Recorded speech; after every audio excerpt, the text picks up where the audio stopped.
Something a bit different today. A video I don't really feel all that comfortable about making, but apparently it would seem it needs to be done. And it explains a lot more of why I am here making these videos in the first place. So let's get into it.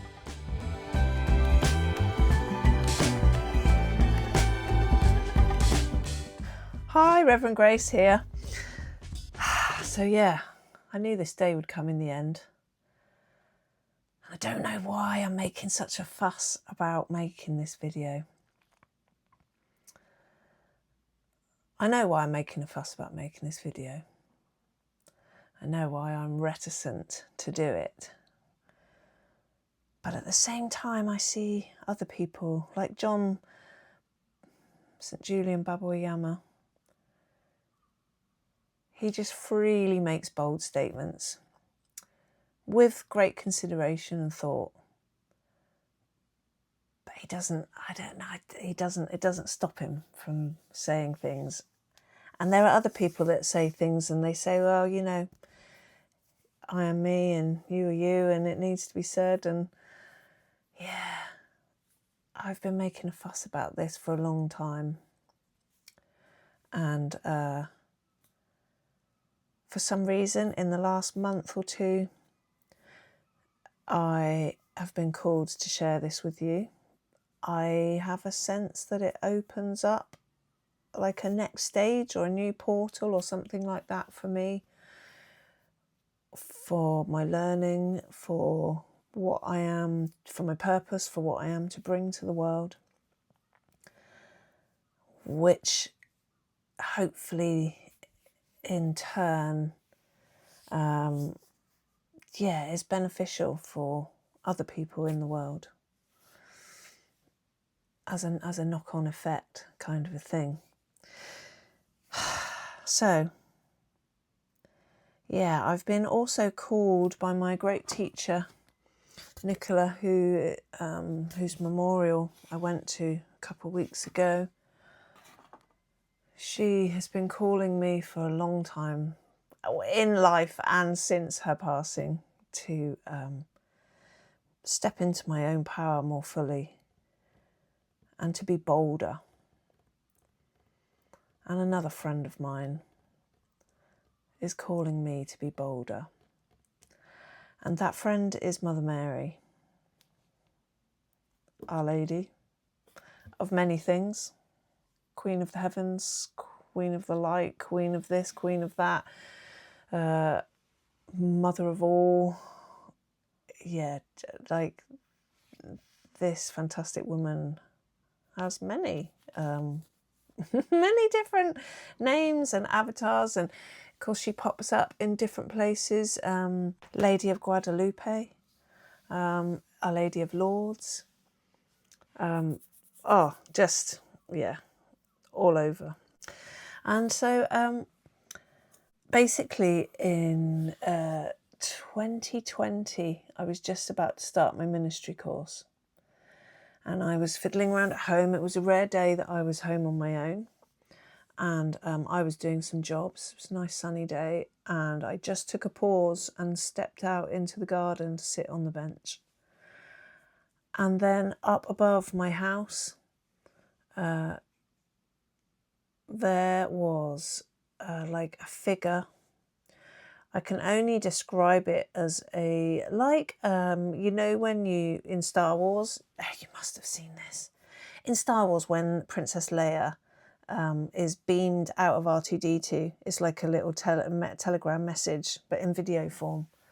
It looked like that, but without the projection light, just there it was, this form, and it was like a body shape. You know, head, shoulders, like a body shape when they wear a mantle or a cloak, that sort of thing.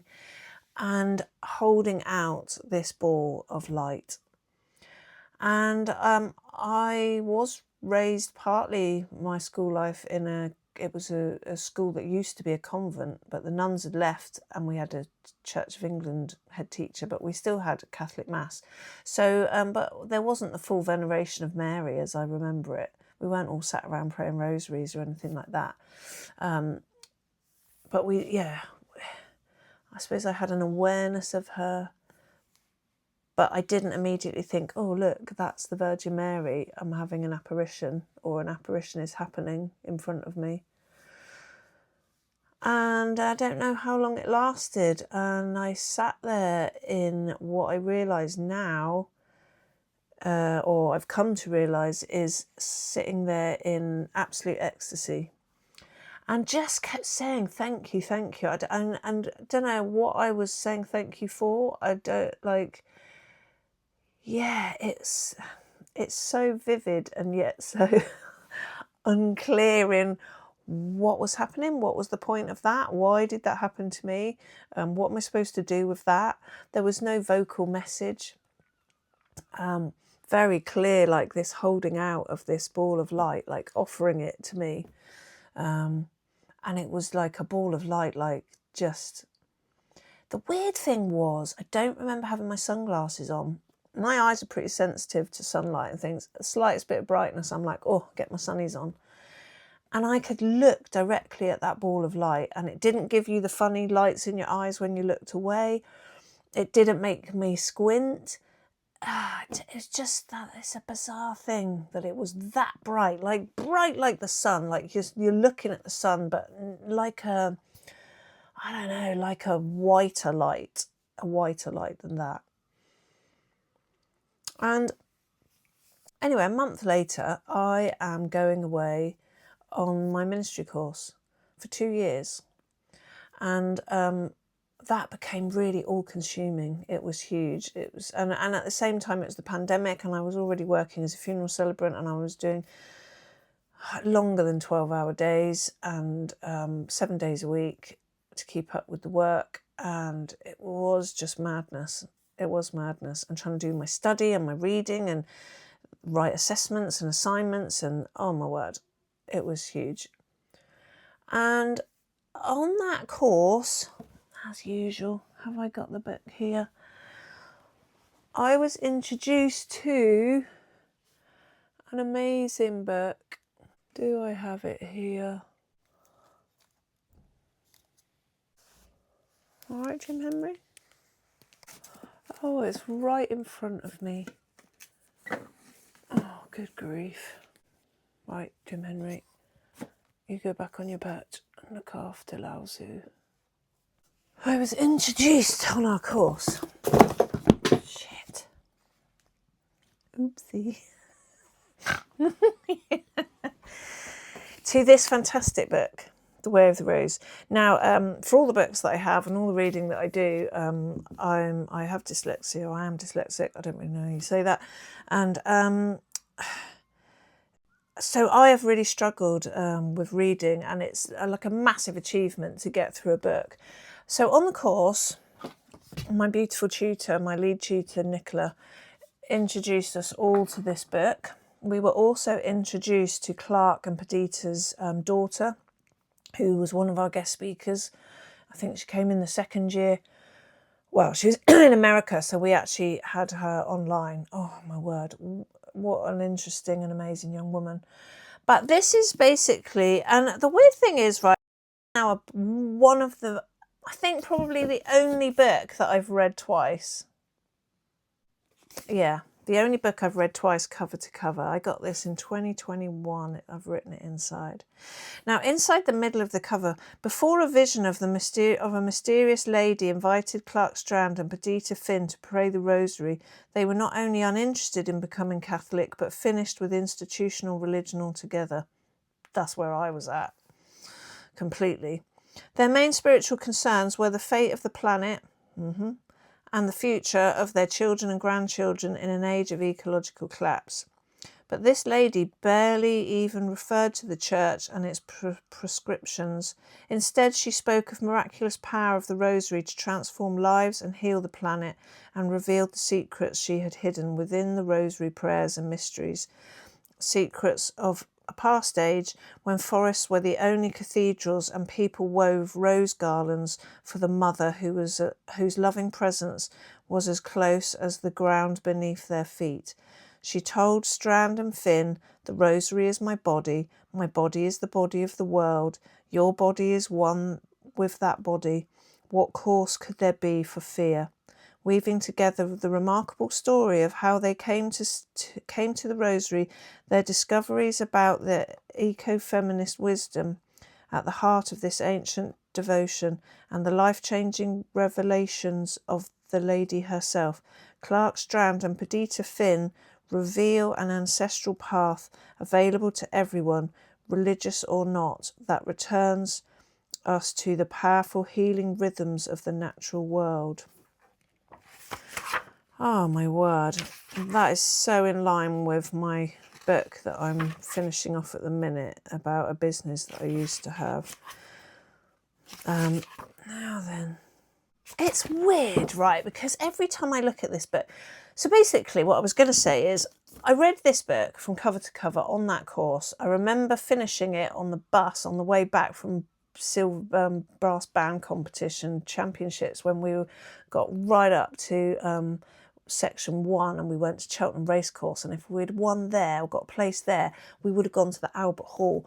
Anyway, I remember it distinctly. Also, when we were driving along and in this minibus, and we went past like a scrubby bit of ground in between two dual carriageways in Cheltenham or Gloucester, one of the big towns, and it was literally like parched, dry, grassy scrub ground, and there was a metal, one of them footbridges or something that came over, and it was just like, you know, not the scene of beauty, just a sort of typical town sort of a thing. But there was this one little bush in the scrub, and it had just a red rose just coming up out of it. It was literally like the rose in the sort of desert, which really caught my eye. And again, we passed another porch where this lady had completely decorated it fully in fake roses, but the whole thing was like Rose City coming through this village. And then I read this book more recently, I don't know, maybe like a couple of years ago. And it says here, before a vision of a mysterious lady invited Clark Strand. Now, I'd completely forgotten. Yeah, it says, well, the top line is, what happens when a former Zen Buddhist monk and his feminist wife experience an apparition of the Virgin Mary. Now, the weird thing is that when I first read this, I didn't remember them saying that they'd seen Mary. But it's a weird thing. Oh, God, it's all a weird thing. It's all a weird thing. The weird thing there's several weird things that strikes me now. At the time when I had this apparition, and it was an apparition, the way I'm distinguishing from what I've learned, the way I'm distinguishing vision from apparition is vision is something you're having in your mind, either with your eyes closed or your eyes shut. I don't know, also maybe there's a thing where a vision is happening in front of you, but it's actually like a projection from your mind's eye. I'm wondering if that's a kind of vision as well. But what I had is eyes open, fully awake, straight as a die, middle of the day, you know, or just like early afternoon, and boom, it's in front of me, like I'm just looking across and looking at any perfectly ordinary view that I might see. Weird thing is, well, seeing it in the first place, but that I didn't think it was weird, that I wasn't scared, that I wasn't freaked out, that I wasn't thinking or saying, what the fuck is that? I like just literally went into this thing of like absolute glory and wonder, and just like exclaiming, you know, thank you, thank you, thank you, like just over and over, like a ridiculous number of times. And the other weird thing is to, well, just for me to sit down and give myself a break is a weird thing in the first place.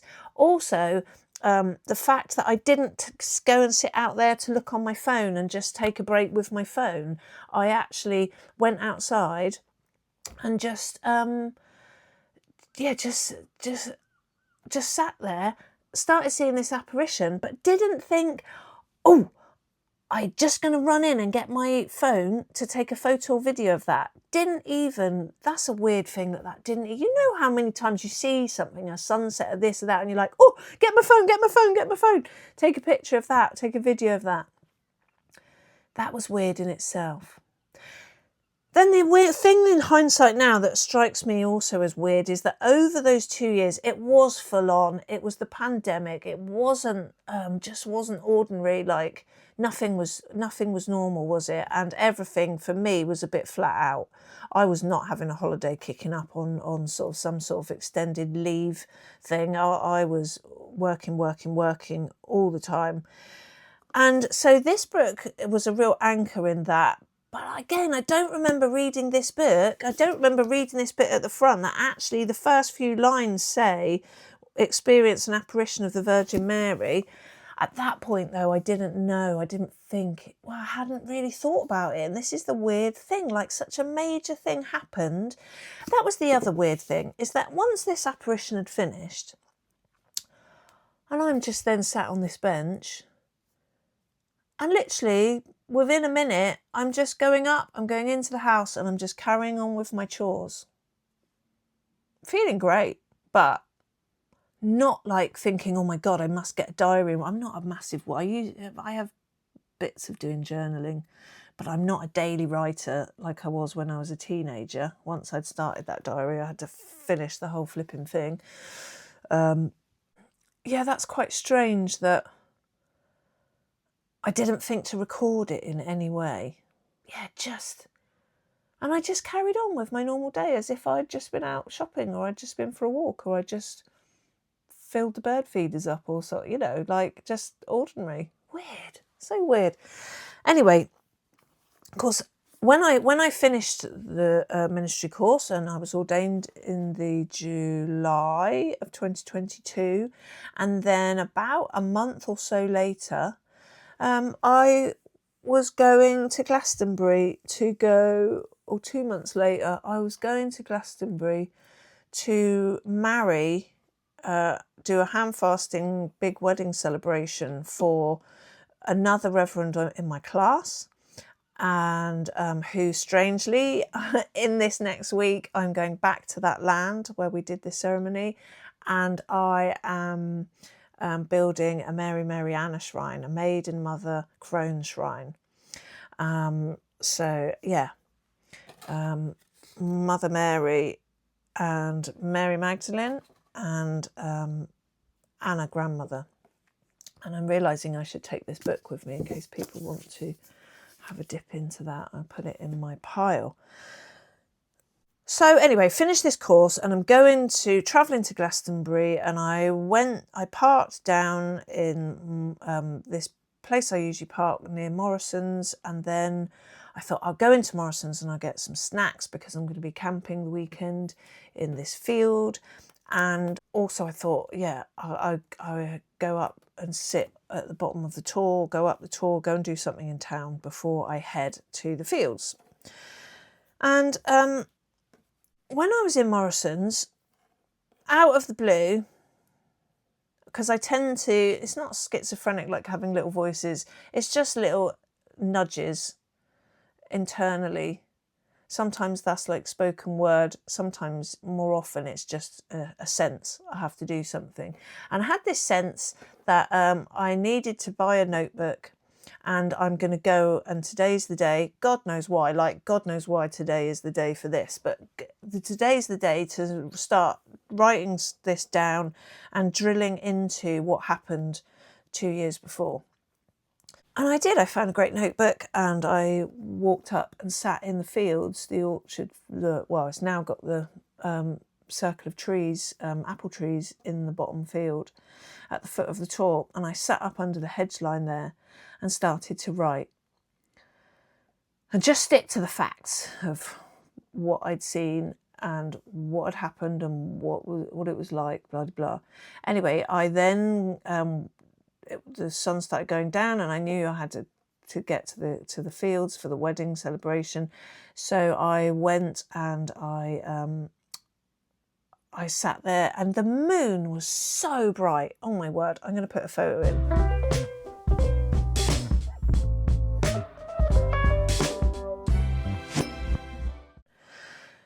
That moon was so bright. that I could literally, it wasn't even a full moon, but it was literally like having my own personal reading lamp, and I was able to sit there in the dark and continue to write my notes. That was weird in itself. It was phenomenal. It's literally like being in pitch black and having a bedside lamp. Amazing. And I realised at that point that I didn't really know what it was. And I didn't think, oh, I've definitely seen the Virgin Mary because of this book. It didn't even connect that. I don't know. I didn't know. I suppose I must have heard maybe about Our Lady of Lourdes apparition, but it wasn't something that was fully in my consciousness, my awareness. But when I came home from that wedding, and in the next month or so, I started on YouTube, and I started to look up. I ended up. I'm not quite sure how I got there, but I ended up starting to look through all the apparition videos that I could, and I'm going to go and get a card now. Oh no, it's right here. So I went through all the apparition videos. And there was the Our Lady of Fatima, the 3 kids, and there was some similarities there, but not really. And she seemed to give them an awful lot of messages. And I got the book of Lucia's messages. She was the cousin, the older one that died, that survived. The other 2, the younger 2, her cousins, they sadly they died from Spanish flu at the end middle of Civil War, and Lucia lived on, and she became a nun. She went into a convent. I can well understand why. When you've had an experience like this, it does do something like that to you. And of course, she was living in a time when that was quite ordinary, but I imagine that would be partly her experience and partly for her protection and wanting to, because of course the children were put under real scrutiny, and by the public, by the newspapers, by the Catholic Church, by all kinds of people, and they probably were bombarded. In fact, I know they were bombarded for quite a while with questioning and different things.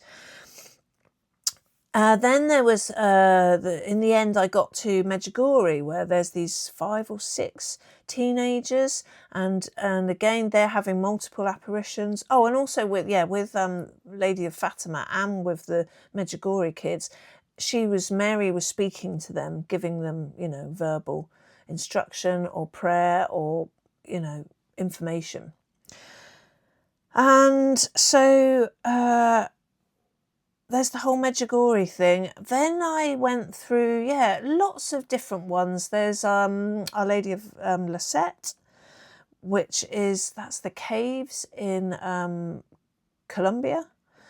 There's the lady, oh my word, what is she called, in Belgium. And then the one that really hit home to me was a young girl. She was a novice nun. She's called Catherine de Labouré, and she was in the St. Vincent de Paul's convent or nunnery in the middle of Paris, in the Rue du Bac in Paris. And she was woken up out of her sleep in her cell, in her room, and by a child. Now, they don't have children in these nunneries, monasteries, whatever, convents. But this kid woke her up and took her to the chapel where she met Mother Mary. Now, in the particular video, I don't know which one it is, but in the particular video I watched, basically it was described, there was a few times when this kid woke her up. Could be a kid, could be an angel, whatever you want to say or see. And there was one time when she went into, and this is the thing, it's been described in the video, and they described Catherine de Labouré. She went into the chapel, and there's Mary, and she knew it was Mother Mary, holding a golden ball of light. And there was, this golden light. And that just hit me viscerally, because I was just like, oh my God, this is what I saw. not golden. It was more like a white light, a white pure light with all like pastel colours of the rainbow in it, but just this white light. Amazing light, white light. And this is the, can I get it without any light on it for you? This is Catherine, not Catherine to elaborate. This is Mother Mary holding the golden ball, which of course, you know, Catholics being Catholics, they've put a cross on it. There wasn't a cross on it. It was just a golden ball. And also what I saw was like the most beautiful fingers holding this ball. And the thing was about it that is kind of your typical nativity play. And my daughter, oh my God, I'm so proud. She was Mary in the kindergarten nativity. Yes. I never got Mary. I was like a star or a narrator or a king. Never got Mary. I was never going to get Mary. The blonde girls always get the Mary, don't they? My daughter was semi-blonde before she went brown hair. She got the Mary. Yes. Anyway. That thing where, you know, when you put the sort of pillowcase over their head, and maybe the shepherds usually would have the thing, but usually Mary just has, she just has the pillowcase over her head. And then the rest of the bed sheet is sort of down to the floor. And so it makes that sort of a shape. Well, that was the shape I saw. So the outer line was like the head bit was like the whiter light. The down the sides, the coming from down the side, was a blue light, a light blue light. And in her body space, sorry, I keep tapping this microphone. In her body space was like, yeah, I can only describe it. I'm going to have to put a photo up because I've painted it. I'll put the banner up and you can see.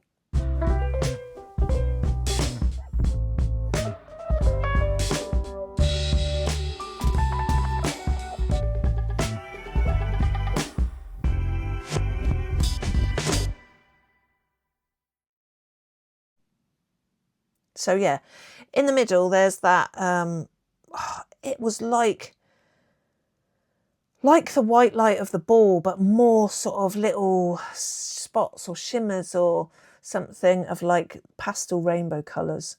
Like just, that's the only way I can describe it. Like it's quite one of these things that's kind of indescribable. Like, and then the ball, oh my God, the ball, just like brighter than bright. So anyway, I see this thing really clearly for quite a long time. I don't think about it really for 2 years.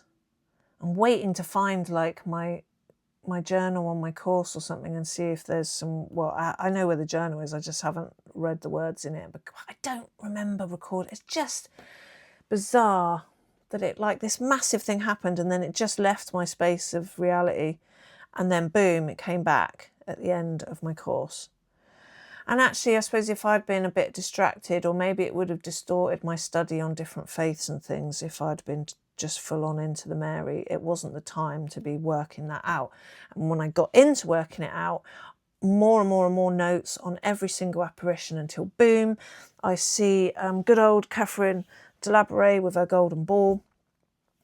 And I'm like, that's what I saw. I saw Our Lady. Oh my God. And then it was thing like, well, why me? What the hell? And what, like, didn't say anything. So what am I supposed to do with that? And having this real realisation that you don't just get shown something like that if you're not supposed to do something with it. What on earth are you supposed to do with that? These kids... And there was the reason why I realised I was in ecstasy, I saw a video, or an ecstatic state, is I saw a video of the girls in Rwanda at the school where they were having apparitions and they were filmed and they did all sorts of things. They were poking them with pins and you know, pinching them and doing stuff and flicking around in their eyes. And these girls just were not there in the sense that they were feeling pain, or their eyes weren't reacting to them having fingers flicked in them and all this sort of thing. And they were just like, when I saw that girl, there's one bit of footage in particular, and there's this girl and she's just like looking up. And I just thought, oh my word, I knew. And The other weird thing about it is that I can in my rememberings in my head, I can be the person that was sat there looking at the apparition and what I saw, but also I'm like myself, like outer body over here looking down and seeing me in the garden looking at Marian. So yeah, I mean, I could waffle on about this forever and a day. So many things have happened since that, and realizing as well just interconnected things in my childhood, weird things that have happened, but the whole thing is like, what is this? Because of this book, actually, what came out of this book at the time was my devotion to praying the rosary. And this is the rosary. This is my first rosary. I have never seen a rosary like this since. I just bought it from good old eBay. It came from a seller who goes to France and goes to the broquettes, the flea markets, and they bought this beautiful white rose. It's made of a weird material. I'm not even sure what it's made of. It's the weirdest thing. It's got white roses. Some of the leaves you can see are snapped off. Okay, one leaf is snapped off and a little bit there. That really doesn't matter to me. And I started praying the rosary at least once a day. And another weird thing happened with, a couple things have happened with the white rose connection. There is some white rose connection with me and Mary.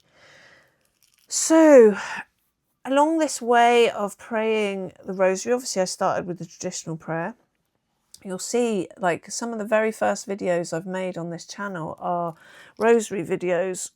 If people want to pray along with someone else but they're on their own, I made those videos so that you can have, it feels like you're praying along with someone else. When I pray with my friend Reverend Jane, yeah, it's beautiful, and we really get something from praying with somebody else. And don't underestimate the power of that online. That's a whole nother story. So over time, praying the rosary daily, over time the prayer started changing to what you'll see in the prayer videos that I've done at the beginning of this channel. And as you will also see, there are pilgrimages where I went to Medjugorje.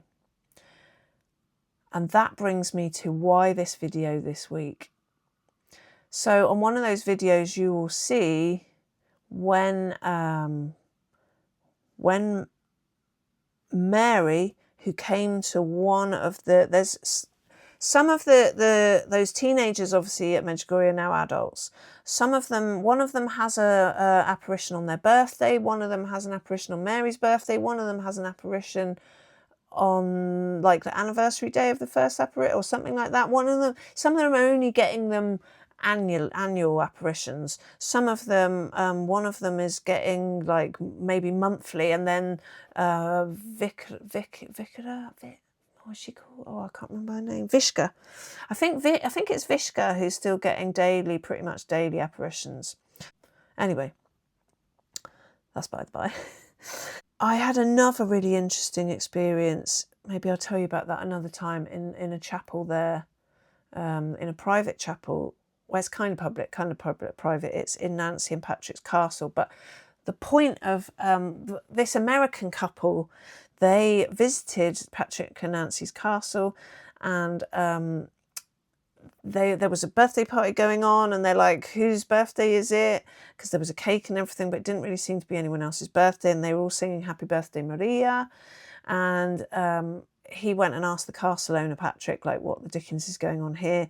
And Patrick told the story that at the end of the war, or near the end of the war, there was a situation one day where the communists threw their guns down and were running away. and in retreat, and their officers are saying, you know, get back there, get back there. And they were like, no, no way. And I don't know what the thing was that made them do that, but they just freaked out and ran. And Patrick says that's the last day that shots were fired.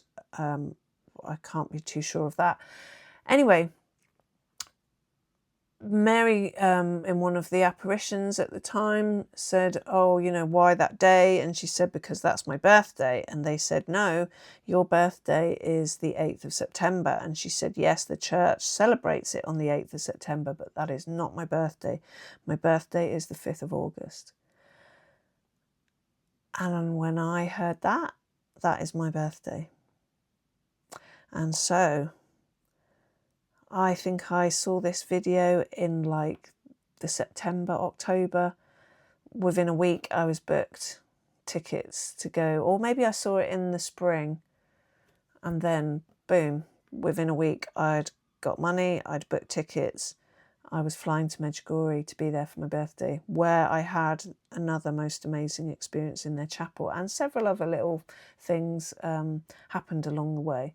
So yeah, you have to watch those Medjugorje videos to see that. And since then,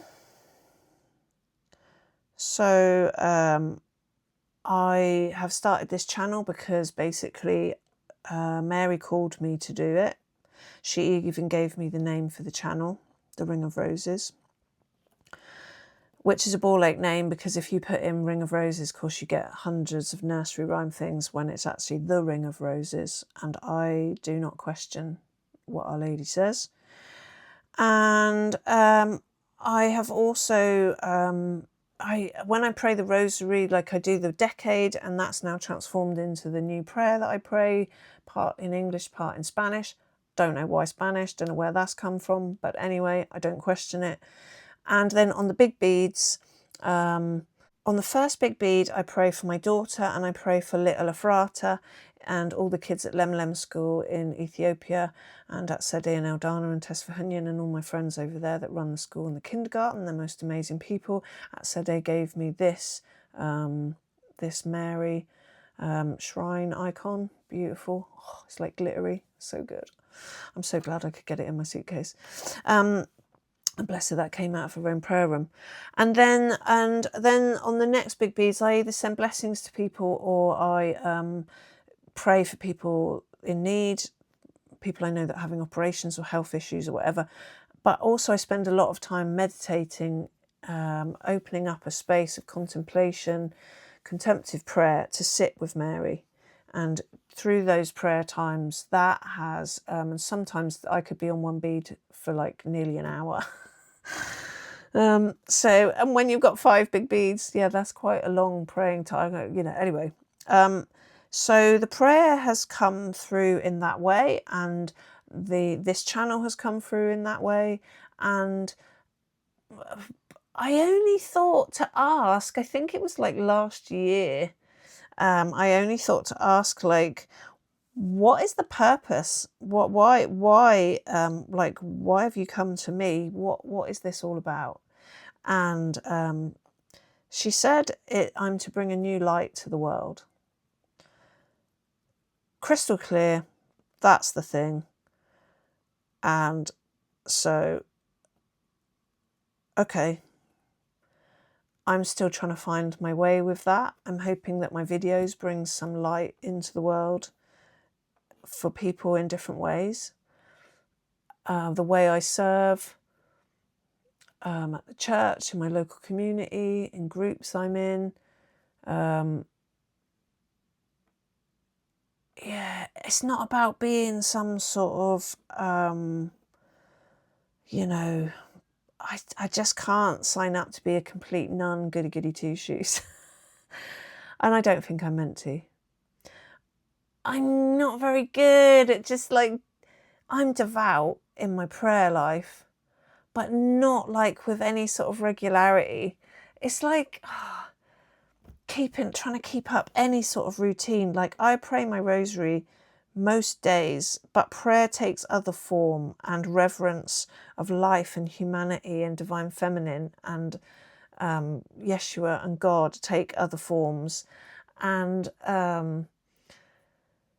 yeah, sometimes that's being creative, sometimes that's time spent out in nature. It's just like I live to the full, but my real core of things is to live choosing to make interactions and communications from a place of love, and trying to bring back or trying to just be a foundation. All I need to be is like an obelisk, like rooted into the ground of love and harmony and balance. Those are the things. The whole place just seems to be, it can seem like it's chaotic going, especially if you spend any amount of time on YouTube or Instagram or whatever. Doom scrolling. They don't call it that for no good reason, do they? So, yeah.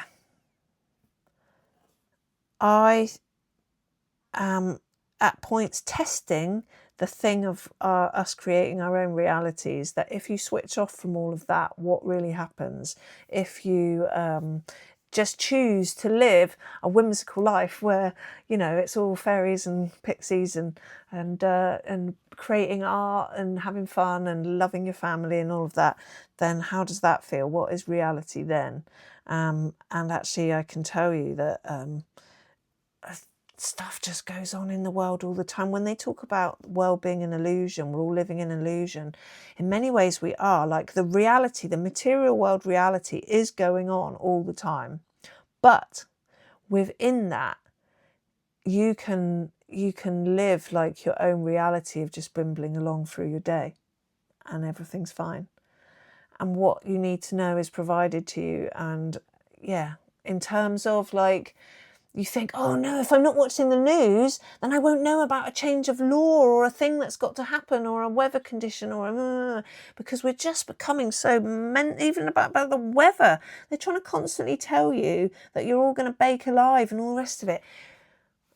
For younger people, trust me, we've been having this weather for a really long time. It doesn't seem like it because you've remembered a lot of really shitty, wet, windy summers, but this was the summers that, well, it's first grey day today in weeks, and everyone's being really alarmist. No, don't listen to that crap. Don't be alarmist. And just think like, yeah, it's not easy to work in, but just slow yourself down. Just chill yourself out inside and mentally. Like, you know, why do you think in hot countries, they just sort of mooch along? Because it's hot. Why do you think they have a sort of, you know, Greek Hispania, hasta mañana, sort of a do it tomorrow sort of an attitude? Well, because it's like sunny and hot. It's like, yeah, just chill. I'm making massive generalizations there, but yeah, people pay a lot of money and have to go through bloody Gatwick or Heathrow Airport to go and live in heat like that on holiday for a couple of weeks. Anyway, I'm going off track. So yeah, been called to make this video, put this out. I think my one saving is that so few people watch my videos. It's just you, me, you, Reverend Rachel, you, Deborah De Pepe, a few others. No one else is really going to watch this, so it doesn't really matter. But I have been called to put this out. I am trusting in the timing, and that's how it is. Peace be with you.